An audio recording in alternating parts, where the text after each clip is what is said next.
خود ہی سے اس طلسم رنگ و بو کو توڑ سکتے ہیں۔ یہی توحید تھی جس کو نہ تو سمجھا نہ میں سمجھا۔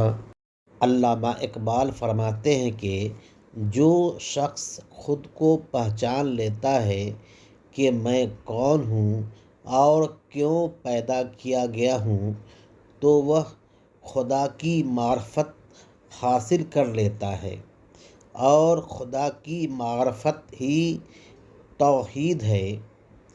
اسی توحید سے طلسم رنگ و بو یعنی دنیا کی رنگینیاں اور سجاوٹ کے جال و جادو کو توڑا جا سکتا ہے۔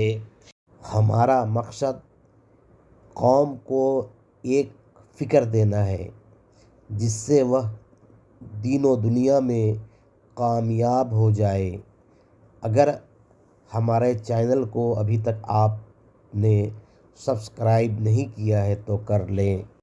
خدا کی معرفت خود ہی کی پہچان میں ہے۔ جو صاحب معرفت ہوتا ہے اس کی نظر میں دنیا حقیر ہوتی ہے۔